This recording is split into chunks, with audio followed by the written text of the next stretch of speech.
कर्नाटक सरकार के मंत्री दिनेश गुंडू राव ने वीर सावरकर को लेकर जो बात कही, उसको लेकर अब एक नया विवाद पूरी तरीके से गरमाया हुआ है। अगर टिप्पणी की जा रही है कि सावरकर बीफ खाते थे और सावरकर ने बीफ खाने का सब गोमांस खाने का समर्थन किया था, यह निहायत हास्यास्पद, बेबुनियाद और अर्थहीन बयान है।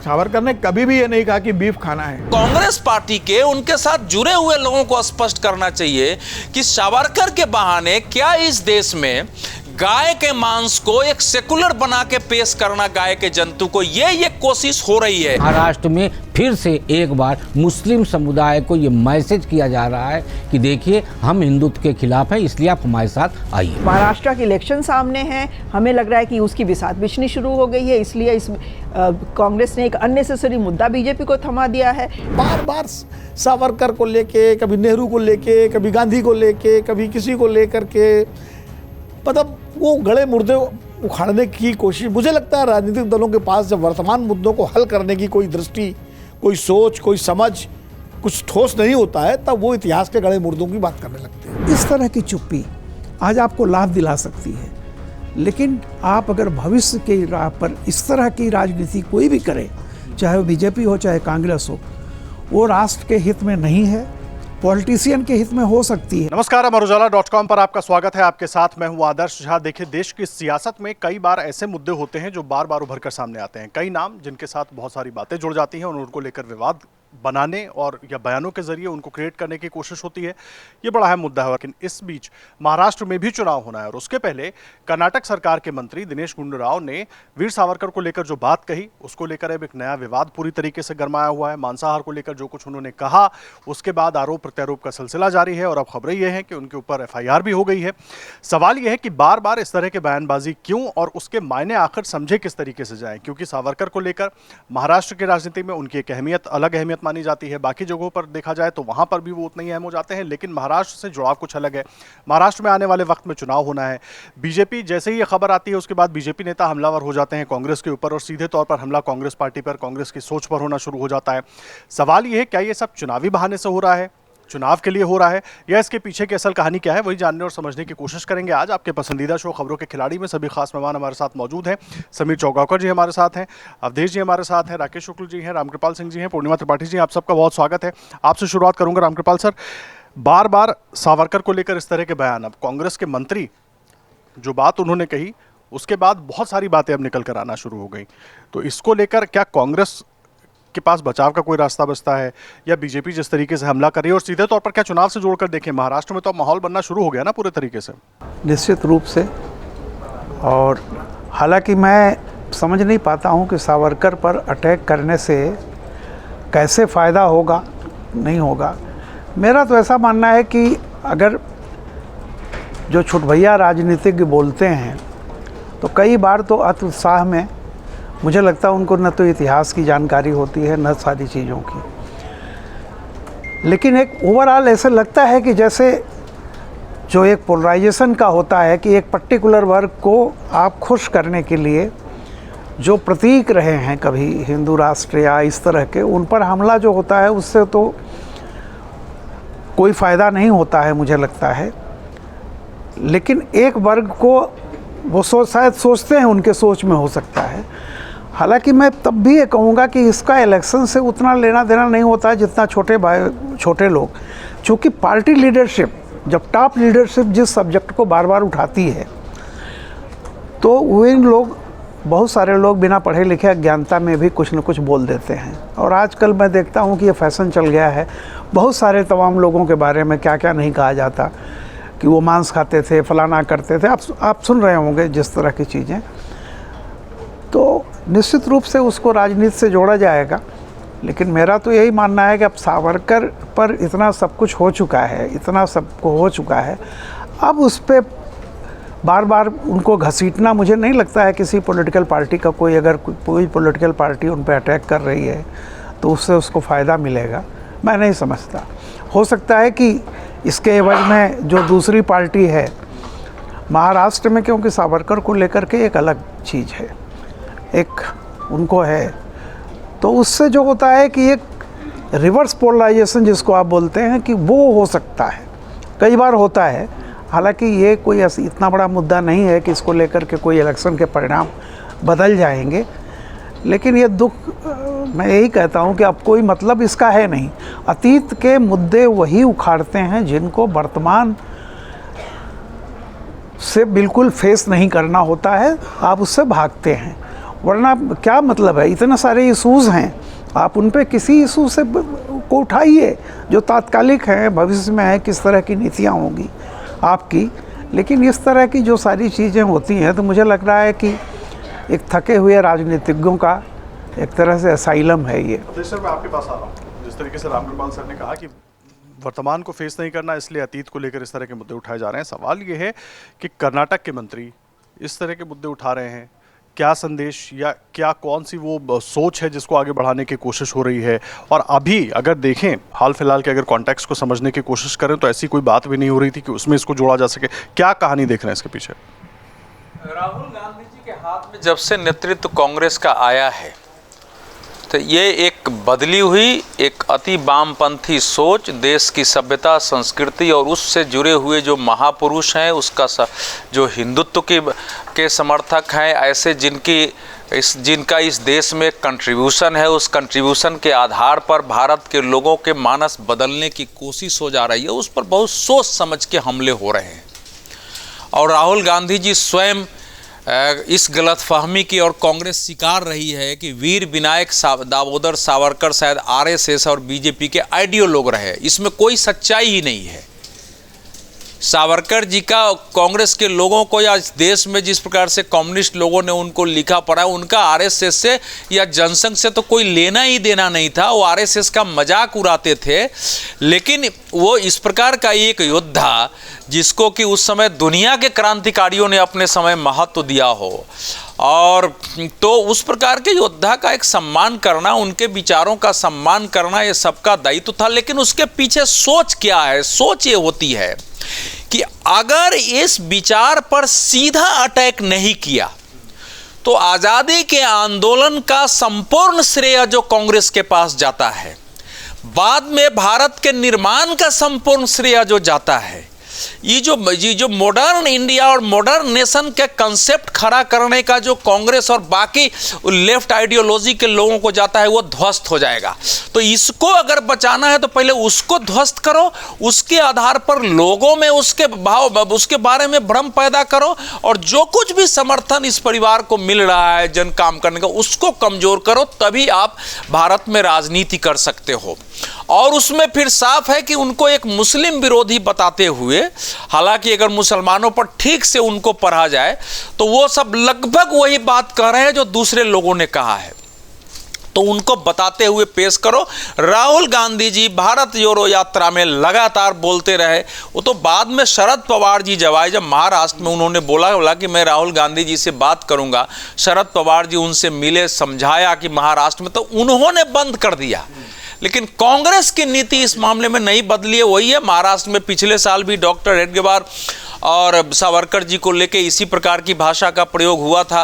कांग्रेस पार्टी ने 2019 के चुनाव के समय एक बुकलेट बाया था जिसमें सावरकर जी को होमोसेक्सुअल साबित करने की कोशिश की थी, जिस पर उनके पोते रंजीत सावरकर ने मुकदमा भी किया हुआ है। इस पर भी वो मुकदमा करने जा रहे हैं कि उनका कहाँ गाय खाने की उन्होंने बात की है, प्रमाण दिलाओ। अब किसी हिंदू को कहा जाए वो गाय खाते हैं, गाय के बारे में उनका जो मत था वो थोड़ा बाकी से अलग था, वो मॉडर्न कंसेप्ट देते थे। लेकिन उसमें उन्होंने लिखा है कि जो लोग गाय को काटते हैं उनको क्या कहा जाए, उनसे निरसंस, उनसे निकृष्ट, उनसे बड़ा कसाई कोई हो ही नहीं सकता, जिस किताब का ये लोग जिक्र करते हैं उसी में उन्होंने लिखा है। लेकिन किसी को गाय खाने वाला, जो इसमें मूल बात यह है कि गुंडू राव जिस भाषा में बोल रहे हैं उससे ऐसा लगता है जैसे गाय खाना सेकुलरिज्म का प्रतीक है।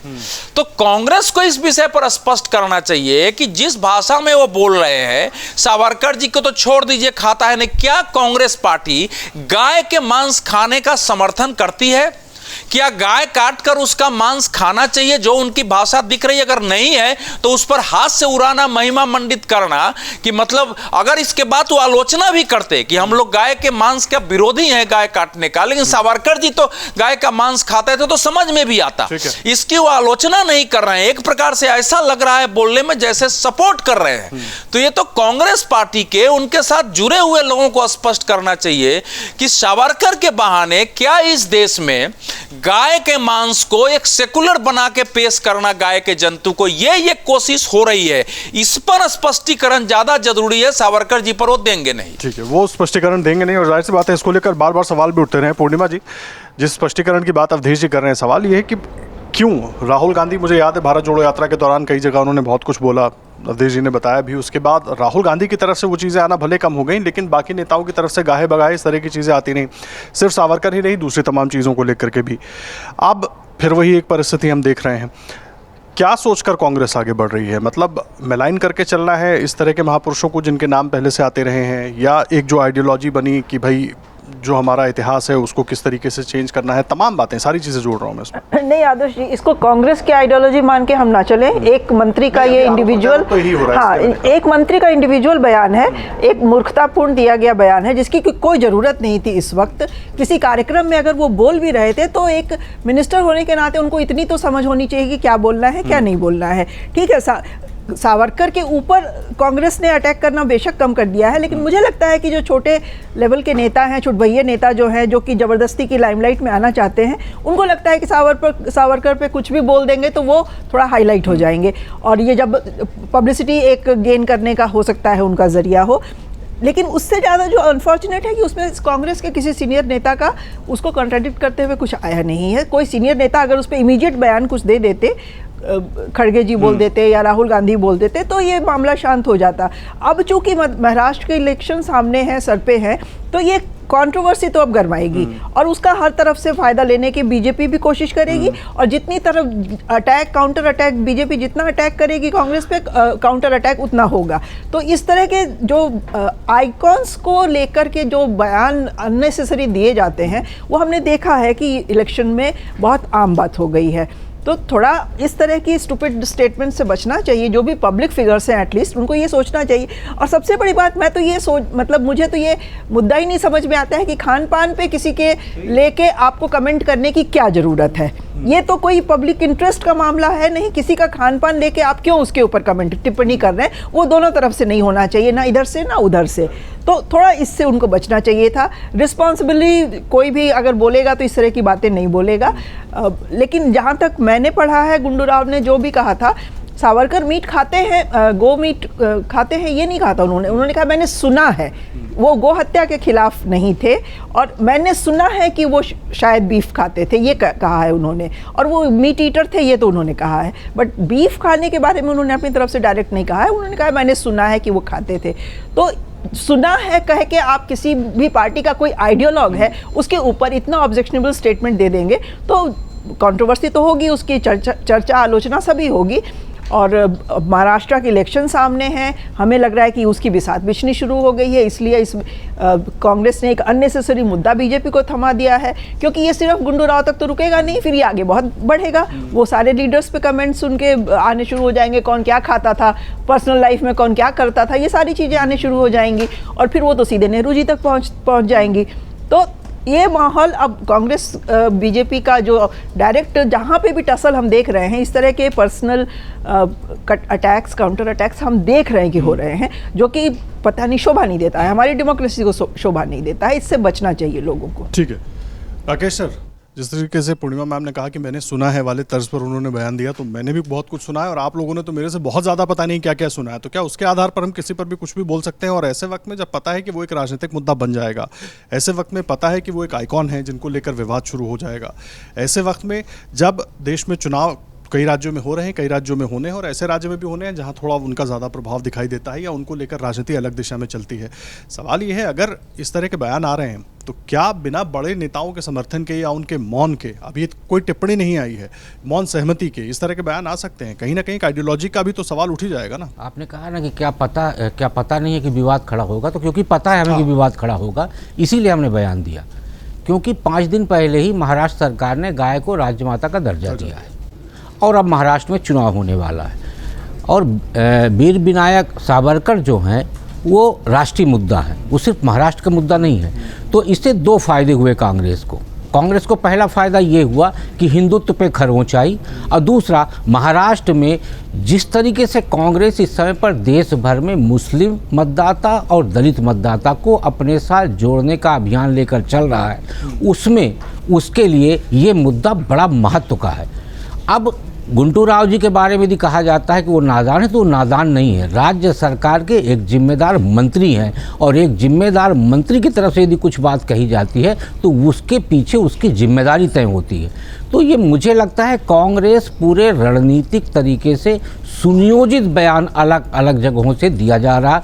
कर्नाटक क्योंकि महाराष्ट्र से जुड़ा हुआ राज्य है, और इस समय पर कर्नाटक में सिद्धारमैया जी विवाद से घिरे हुए हैं। स्थितियां ये हैं कि उनका इस्तीफा हो सकता है, और ऐसी स्थितियों में ये मुद्दा को डाइवर्ट किया जा रहा है, हिंदुत्व को खरोंच पैदा की जा रही है, और महाराष्ट्र में फिर से एक बार मुस्लिम समुदाय को ये मैसेज किया जा रहा है कि देखिए हम हिंदुत्व के खिलाफ हैं, इसलिए आप हमारे साथ आइए। ये बात आप कह रहे हैं। देखिए, जो बात आप कह रहे थे, परसों मैंने एक स्टोरी लिखी थी बांग्लादेश को लेकर समीर सर, उसमें सवाल ये था कि बांग्लादेश में क्या एक ट्रेंड बन गया है, भारत का विरोध करना फैशन बन गया है, अपनी स्वीकार्यता बढ़ाने के लिए फैशन बन गया है। तो क्या यहाँ हमारे देश में भी ये एक ट्रेंड बन गया है जो बात कह रहे हैं कि हिंदुत्व पर खरोच मार दो और उसके बाद सब ठीक, सारे मुद्दे डाइवर्ट? एक ऐसी जगह है जहाँ मुर्दे भी चैन से नहीं सो सकते। भारतीय राजनीति में गड़े मुर्दे उखाड़ने की सबको आ जाता है, चाहे वो भारतीय जनता पार्टी हो चाहे कांग्रेस पार्टी हो। भारतीय जनता पार्टी को जब लगता है वो नेहरू के गड़े मुर्दे उखाड़ कर लेकर आती है, कांग्रेस को जब लगता है वो सावरकर के गड़े मुर्दे उखाड़ कर ले आती है, फिर चुनाव का समय हो किसी और विषय का समय हो, सब अपने राजनीतिक सहूलियत के हिसाब से पुराने विषय, विवादित विषय को उठाते रहते हैं और अपने हिसाब से पेश करते रहते हैं। सावरकर भी इस मामले से अछूते नहीं है। सावरकर तो हमेशा भारतीय राजनीति के केंद्र में रहे हैं। कांग्रेस हमेशा उनको कहती रही, राहुल गांधी तो कहते रहे कि भाई मैं माफ़ी वीर नहीं हूँ, सावरकर की माफ़ी पे राहुल गांधी कहते रहे। महाराष्ट्र में लेके सबसे ज़्यादा इसको लेके बवाल होता रहा। उद्धव ठाकरे पहले जब भारतीय जनता पार्टी के साथ थे तो वो बहुत आक्रामक राहुल गांधी पर रहते थे सावरकर को लेकर। जब से वो कांग्रेस के साथ चले गए तो उन्होंने राहुल गांधी को समझाने की कोशिश की कि भाई महाराष्ट्र का संवेदनशील मुद्दा है, इसके ऊपर आप मत बोलिए। तो सावरकर को लेके पूरे देश के अंदर है, और खास तौर से महाराष्ट्र के अंदर सावरकर को लेके एक जो वर्ग है जो सावरकर के समर्थन में है। देखिए, सावरकर का व्यक्तित्व हमेशा ऐसा ही रहा है। उनके मरने के बाद भी उनको लेके विवाद होता रहा, और जब तक वो जिंदा रहे उनका व्यवहार भी ऐसा रहा कि उनको लेके न संघ कह सका कि सावरकर हमारे हैं, न सावरकर कह सके कि मैं संघ का हूँ या संघ के हिंदुत्व का हूँ। उनका अपना अलग हिंदुत्व को देखने का अपना एक अलग नज़रिया था, जो गांधी से भी अलग था, जो संघ से भी अलग था। उन्हें जो ठीक लगता था वो कहते थे और उसके ऊपर वो चलते थे। तो मुझे लग रहा है कि सावरकर के साथ सब अपने अपने हिसाब से रोटियां सेकते हैं, जिसको जैसा लगता है सावरकर को लेते हैं। सावरकर को लेके जब कांग्रेस को भी जवाब देना तो सावरकर को लेके भारतीय जनता पार्टी को भी जवाब देना होगा कि जिस सावरकर के लिए भारतीय जनता पार्टी लगातार कहती रहती कि वो भारत रत्न मिलना चाहिए। देवेंद्र फडणवीस की सरकार 3 बार अपने शासन में पास करके प्रस्ताव भेज चुकी है कि भारत रत्न दिया जाए। तो महाराष्ट्र के चुनाव में भारतीय जनता पार्टी को यह भी बताना पड़ेगा कि 10 साल केंद्र में सरकार रहने के बाद भी सावरकर को भारत रत्न क्यों नहीं दिया गया। इसी क्या मजबूरी थी कि आपने कांग्रेस के रहे भारत के राष्ट्रपति प्रणब मुखर्जी को तो आप भारत रत्न दे देते हो, और कई ऐसे लोग हैं जिनको आप भारत रत्न दिया, लेकिन सावरकर को आपने 10 साल में भी नहीं दिया। तो महाराष्ट्र चुनाव में भारतीय जनता पार्टी को उसका जवाब देना पड़ेगा। और सावरकर विचार मंच जो महाराष्ट्र बहुत एक सावरकर की विचारधारा को बढ़ाने के लिए एक बड़ा मंच है, वो तो उसने लिखित में अभी दिया है भारतीय जनता पार्टी को, केंद्र सरकार को, और पूछ रहा है कि महाराष्ट्र विधानसभा में आपका हम समर्थन किस आधार पर करें। ऐसी क्या मजबूरी आती है कि 10 साल में आप सावरकर को भारत रत्न नहीं दे सके जब आपकी केंद्र में सरकार होने के बाद भी। तो मुझे लग रहा है कि कांग्रेस को भी इस बात का जवाब देना पड़ेगा कि जो सावरकर के लेके अनर्गल टिप्पणी की जा रही है कि सावरकर बीफ खाते थे और सावरकर ने बीफ खाने का, सब गोमांस खाने का समर्थन किया था, यह निहायत हास्यास्पद, बेबुनियाद और अर्थहीन बयान है। सावरकर ने कभी भी ये नहीं कहा कि बीफ खाना है। उन्होंने कहा था कि परिस्थिति अगर ऐसी उत्पन्न हो जाए कि आदमी मरने की स्थिति में आ जाए और ऐसी स्थिति में से अगर गोमांस खाना पड़े तो विचार कर सकता है कि उसको अपनी जान बचाना है कि क्या करना है। उनके अपने विचार थे। अब उस विचारों को कांग्रेस अपने हिसाब से पेश करना चाहती है, बताने के लिए कि सावरकर गोमांस खाते थे। तो मुझे ऐसा लग रहा है कि कांग्रेस को उससे बचना चाहिए था। और ठीक है, एक मंत्री ने यह बयान दिया है तो कांग्रेस को अपना अधिकारी पक्ष भी स्पष्ट करना चाहिए। कांग्रेस को चुनाव भी लड़ना है महाराष्ट्र के अंदर, कांग्रेस बताए कि उसका अधिकारी क्या जो कर्नाटक के मंत्री दिया उसके साथ है, उस मामले में वो क्या कहती है। हालांकि सावरकर को लेकर कांग्रेस का क्या रुख है ये सबको पता है। जब भी सावरकर की बात आएगी तो कांग्रेस इसका हमेशा राजनीतिक लाभ किस तरीके से ले सकते हैं, लेने की कोशिश करेगी। तो मुझे ऐसा लग रहा है कि राजनीतिक रूप से सब इसका अपना नफा नुकसान देख रहे हैं और राजनीतिक रूप से इसका लाभ लेने की कोशिश कर रहे हैं। इससे ज़्यादा मुझे लगता है ऐसा कोई महत्व नहीं, और इसके बयान से कोई महाराष्ट्र की राजनीति में भूचाल आ जाएगा या महाराष्ट्र की राजनीति में कोई बहुत असर पड़ेगा। इसी कर्नाटका के एक मंत्री का बयान है, उसका महाराष्ट्र की राजनीति में कोई असर नहीं पड़ेगा। महाराष्ट्र का नेता अगर कोई कहता तो जरूर महाराष्ट्र के अंदर एक बहुत होता, और कांग्रेस के नेता ने कहा है तो कांग्रेस तो यही बात करेगी ना। कांग्रेस से कोई सावरकर को लेकर बहुत पॉजिटिव बात की तो उम्मीद की नहीं जा सकती। तो सावरकर को लेके कांग्रेस के नेता ऐसे ही बयान देंगे, ये स्वीकार है पहले से ही। तो इसको लेके भी कोई बहुत बड़ा सनसनीखेज महाराष्ट्र की राजनीति में असर पड़ेगा, इसकी संभावना मुझे कम लग रही है। लेकिन मुझे ऐसा लगता है कि जिस मंत्री ने यह बयान दिया, गुंडू राव ने, उन्हें इस तरीके से बयान से बचना चाहिए था। सावरकर को पहले वो पढ़ ले, सावरकर का इतिहास देख ले, किस तरीके से वो स्वतंत्रता सेना रहे, देश के युग में क्या उनका योगदान रहा है। और सावरकर जैसे एक इतने बड़े आइकॉन को इस तरीके से बोल देना, मुझे लग रहा है इससे बचना चाहिए था। जाहिर सी बात है, बचना चाहिए, यह बात है जो बात आप कह रहे हैं। विनोद सर, इस तरीके से देखें कि महाराष्ट्र में क्योंकि अब चुनाव भी होने हैं, अब ये जो दिनेश गुंडू राव का बयान है, सेल्फ गोल तो नहीं कहूंगा, लेकिन कम से कम उसी तरह का एक बयान दिखाई दे रहा है, क्योंकि महाराष्ट्र में शरद पवार की पार्टी भी है, उद्धव ठाकरे की पार्टी भी है, उनकी अपनी विचारधारा है। और पहले हम देख चुके हैं भारत जोड़ो यात्रा के दौरान सावरकर को लेकर जब राहुल गांधी बयान दे रहे थे, तो ये क्या बड़ी चुनौती नहीं बनेगा राहुल गांधी के लिए? ठीक है, चुनाव में जनता के बीच भले ना बने, लेकिन आपस तमाम पार्टियों के बीच। देखिए, जो समीर भाई ने कहा मैं उनकी बातों से लगभग पूरी तरह सहमत हूँ कि पहली बात तो ये, सावरकर जब जीवित थे, सावरकर का निधन 67 में शायद हुआ है, 66 में, तब उनकी इतनी चर्चा नहीं होती थी जितनी चर्चा उनके जाने के बाद हो रही है। और सही है, सावरकर के जीवन के दो पक्ष हैं। एक तो उनका बड़ा महान क्रांतिकारी पक्ष है जिसमें किसी तरह का कोई विवाद नहीं है, दूसरा पक्ष है जिसमें लेकर विवाद है। तो इसलिए जहाँ तक कांग्रेस पार्टी की बात है या शरद पवार की बात है, इनका सबका स्पष्ट सावरकर को लेकर स्टैंड साफ रहा है कि वो सावरकर को लेकर बहुत ज़्यादा कभी सकारात्मक नहीं रही कांग्रेस पार्टी। इंदिरा गांधी ने जरूर उनकी स्मृति में डाक टिकट जारी किया और चिट्ठी लिखी और उनको किया। बाकी कांग्रेस पार्टी खास करके इंदिरा गांधी के बाद जो है, तो सावरकर को लेकर हमेशा कांग्रेस पार्टी में एक नकारात्मक वो बात रही है। गुंडू राव ने जो बयान दिया, तो वो बयान तो उनका वही है खान पान को लेके कि वो नॉन वेजिटेरियन थे और गोमांस की बात। गोमांस तो खैर खाने की बात मैंने भी कहीं नहीं पढ़ी सावरकर के बारे में। नॉन वेजिटेरियन की बातें तो शायद गांधी भी जब मिलने गए थे लंदन में, तो वो इस तरह एक मछली तल रहे थे, क्या था, इस तरह से चीज़ें हैं। लेकिन हाँ, गाय के बारे में, गाय को जिस तरह हिंदुत्व विचारधारा में या हिंदू समाज में गाय को जिस तरह पवित्र माना जाता है और गोवध का बिल्कुल निषेध किया था, तो सावरकर इस मामले में उनकी धारणा अलग थी गाय को लेकर के। उन्होंने जो लिखा है कि ऐसे, लेकिन सबसे बड़ी बात यह है कि हिंदुत्व शब्द जो है वो सावरकर की देन है भारतीय राजनीति में। इसके पहले हिंदू तो था, संघ भी हिंदू की बात करता था, हिंदुत्व शब्द सावरकर की देन है। और उन्होंने ये भी कहा कि मेरा जो हिंदुत्व है वो एक विचारधारा है, वो हिंदू से उसका कोई लेना देना नहीं है, वो उन्होंने स्पष्ट किया है। और इसीलिए सावरकर, जो अभी समीर ने कहा कि सावरकर संघ उनको कभी अपना नहीं पाया और सावरकर ने भी संघ को कभी अपना नहीं अपनाया, वो अलग हिंदू महासभा और उनकी राजनीति थी। लेकिन एक भारत की पूरे इतिहास में वो एक आइकॉन है, इसमें कोई नहीं। और मुझे लगता है कि वो हीगल का जो कथन है ना, वो बड़ा सटीक बैठता है कि इतिहास से मनुष्य को एक ही शिक्षा मिली है कि उसे इतिहास से कोई शिक्षा नहीं मिली। तो वही हाल है कि आप बार बार सावरकर को लेके, कभी नेहरू को लेके, कभी गांधी को लेके, कभी किसी को लेकर के, मतलब वो गड़े मुर्दे उखाड़ने की कोशिश। मुझे लगता है राजनीतिक दलों के पास जब वर्तमान मुद्दों को हल करने की कोई दृष्टि, कोई सोच, कोई समझ, कुछ ठोस नहीं होता है, तब वो इतिहास के गड़े मुर्दों की बात करने लगते हैं कि 50 साल पहले ये हुआ था, 200 साल पहले ये हुआ था, 500 साल पहले ये हुआ था, जिनका हल आपके पास नहीं है। और उस परिस्थिति में जब आज से अगर हम अपने जीवन में देखें तो कई बार अपना आत्मावलोकन करते हैं तो लगता है यार 20 साल पहले हमने ये बात कही थी, या हमने ऐसा कदम उठाया था, नहीं उठाना चाहिए था, या ये क्यों नहीं उठाना चाहिए था। तो क्योंकि हम खुद अपने जीवन में 20 साल 25 साल बाद इतने आगे निकल आते हैं कि उन परिस्थितियों में हमने जो किया है वो बाद में लगता है क्यों किया, ऐसा नहीं करना चाहिए था।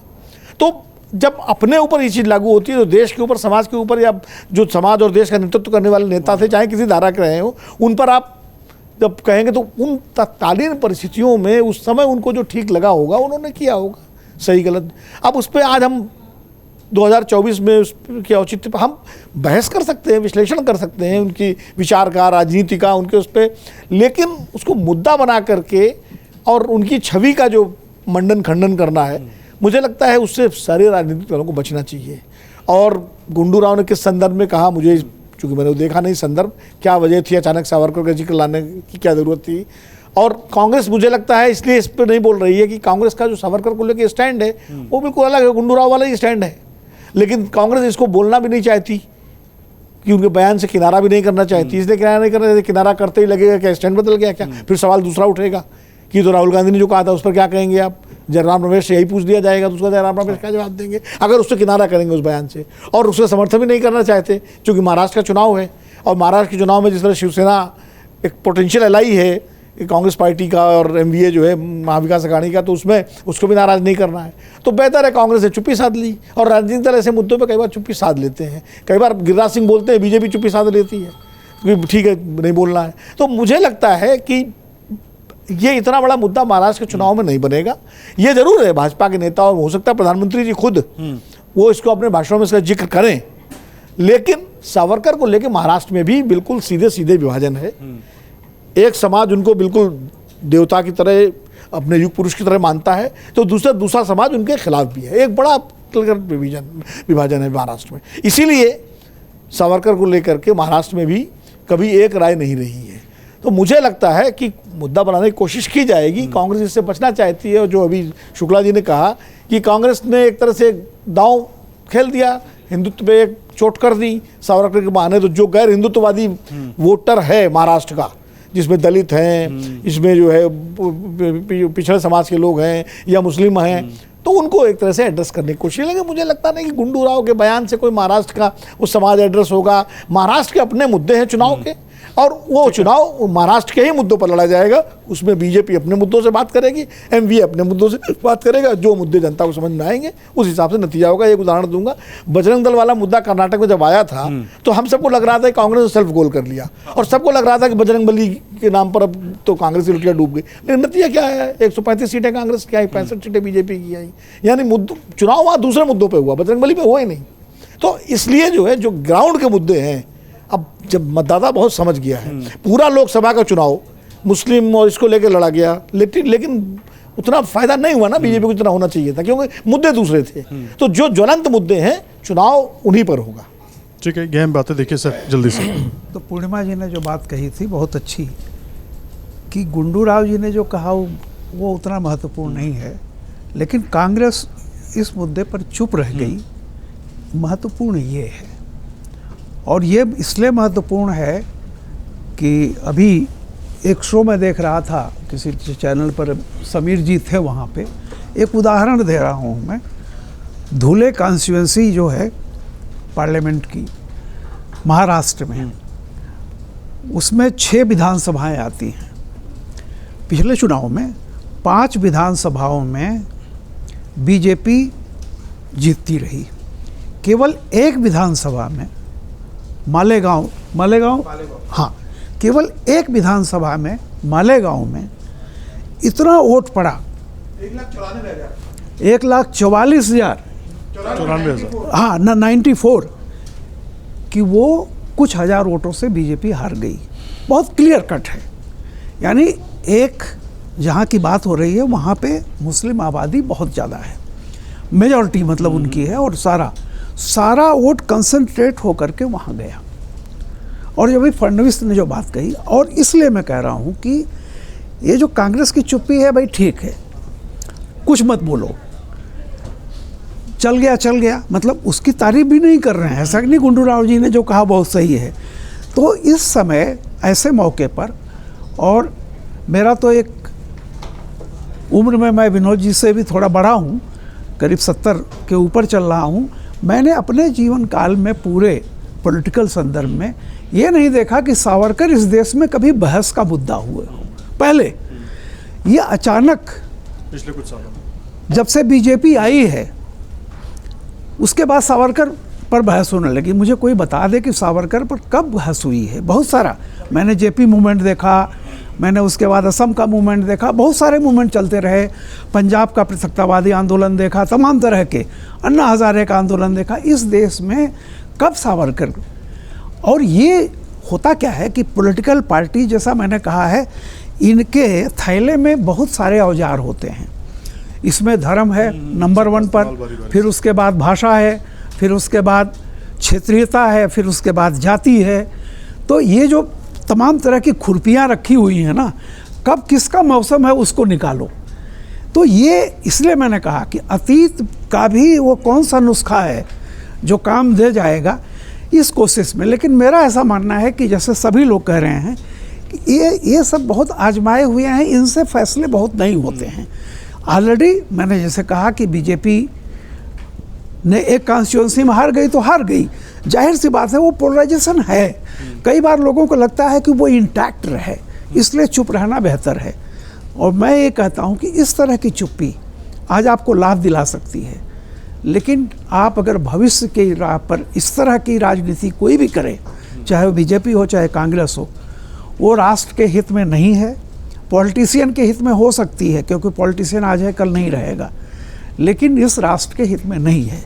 किसी को कोई बयान देते समय ओट से ऊपर उठ करके सोचना चाहिए। किसी के निजी जीवन के बारे में आप क्यों बात करते हैं? सार्वजनिक जीवन एक अलग है, मैं क्या खाता हूँ, क्या पहनता हूँ, अपने बेडरूम में कैसे सोता हूँ। बंगाल के सारे जितने भी बड़े हैं, जितने बड़े नेता हैं, चाहे जितने बड़े वो मतलब आध्यात्मिक रहे हों गुरु, वहाँ मछली खाई जाती है, मछली प्रसाद में चढ़ाई जाती है। अब आप कहेंगे को मांसाहार इस पर भी होता है, विवेकानंद मांस खाते थे, फलाना जी मांस खाते थे। अब ये इस तरह की चीज़ें क्यों होती हैं? तो मेरा मानना है कि ये पोलराइजेशन जो है, किसी भी तरह से एकदम बारूद बिछाते चलो, ये बहुत ही खतरनाक है। सर जल्दी से। समर्थन कर रहा हूँ कि ये काम स्कॉलर्स पे छोड़ देना चाहिए। इतिहास पुरुषों के विश्लेषण का काम स्कॉलर्स पे छोड़ दीजिए। वो अपना किताबें लिखें, उसका विश्लेषण करें और आने वाली पीढ़ियाँ उस हिसाब से अपना राय बनाएं उनके बारे में। लेकिन राजनीतिक दलों को इतिहास पुरुषों के बारे में इस तरह की टिप्पणी करके उनको सार्वजनिक विवाद के बहस में नहीं घसीटना चाहिए। ठीक है, यही है बात। जल्दी से पूर्ण में करना चाहूँगी कि पर्सनल चॉइसेस के ऊपर मुझे लगता नहीं है कि पॉलिटिकल पार्टीज को कमेंट करना चाहिए, चाहे वो बीजेपी हो, चाहे कांग्रेस हो, चाहे कोई भी पार्टी हो। क्योंकि अगर लाइफ स्टाइल पे जाएंगे, आप पर्सनल लाइफ पे किसी के जाएंगे, तो हर किसी की लाइफ में बहुत सारी चीज़ें ऐसी हैं। वो अब देश का कोई भी बड़ा नेता का नाम ले लीजिए, इवन गांधी जी के भी पर्सनल चॉइसेस कई सारे ऐसे हैं जिनके ऊपर बहुत कॉन्ट्रोवर्सी हो सकती है। नेहरू जी के तो खैर हैं ही। तो पर्सनल चॉइसेस के ऊपर कमेंट करने से बचना चाहिए। आप उनकी सार्वजनिक जीवन में जो भी उनकी पॉलिसीज़ है, जो व्यवहार है, आप उसको फोकस करिए। पर्सनल लाइफ में वो क्या कर रहे हैं, इससे जनता को, जब तक कि वो पब्लिक इंटरेस्ट उससे हर्ट नहीं हो रहा है, मतलब नहीं होना चाहिए। तो पॉलिटिकल पार्टीज को भी बचना चाहिए। ठीक है, इससे बचना चाहिए, लेकिन जल्दी से सर, जल्दी से। सार्वजनिक नीतियां भी उनकी, मान लीजिए 70 साल पहले नेहरू जी ने क्या किया था, उस पर आज बहस करने कोई मतलब नहीं है। स्कॉलर्स के लिए तो ठीक है, क्योंकि उस समय क्या परिस्थिति सभाओं में, उस परिस्थिति में जो है उसका क्या मतलब हाँ 10-15 साल पहले का मामला हो, ठीक है। बात जहाँ नरेंद्र मोदी की सरकार अगर मनमोहन सिंह की नीतियों पर कमेंट करे तो समझ में आता है, लेकिन नेहरू जी की नीतियों पर या मनमोहन सिंह सरकार करे मुरारजी की नीतियों पर क्या मतलब है उसका? क्योंकि वो तो उस समय निकल चुका है। सवाल है आज के मुद्दों पर इन दलों की क्या राय है, फोकस इस पर होना चाहिए। ठीक है, यही बड़ा सवाल है कि आज के मुद्दों पर बात होनी चाहिए, लेकिन बात हो रही है आइकॉन्स की और ऐसे लोगों की जिनका इतिहास में नाम दर्ज है, और उनके जरिए हमला करने की कोशिश, नैरेटिव बनाने की कोशिश। लेकिन इससे किसका हित सधेगा, कितना सधेगा, किसको फायदा होगा, किसको नुकसान होगा, यही जानने समझने की हम कोशिश कर रहे थे। कर्नाटक के मंत्री के बयान पर कांग्रेस की जो मौन है, जो चुप्पी है, उस पर भी सवाल है। लेकिन बीजेपी जिस तरीके से कांग्रेस के दूसरे बड़े नेताओं को लेकर सवाल उठाती रही है, उसको लेकर के भी एक तरफ से सवाल है। अब देखना यह है कि महाराष्ट्र की जनता, अगर महाराष्ट्र में हित साधने को लेकर इस तरह का बयान दिया गया है तो वहां पर क्या होता है, क्योंकि तमाम वरिष्ठ पत्रकारों की राय आपने जान ली है। और आपकी क्या राय है तो आप भी कमेंट बॉक्स में आकर हमें जरूर बताइएगा। और फिलहाल हमारे साथ जुड़ने के लिए बहुत धन्यवाद, और देश और दुनिया की हर बड़ी और जरूरी खबर के लिए अमरउजाला.com पर बने रहिएगा। धन्यवाद। अगर आप ये वीडियो YouTube पर देख रहे हैं तो हमारे चैनल को सब्सक्राइब कर बेल आइकन दबाएं, और Facebook पर देख रहे हैं तो हमारे पेज को लाइक करें। 8 मिलियन प्लस सब्सक्राइबर, आपके इस भरोसे के लिए बहुत धन्यवाद।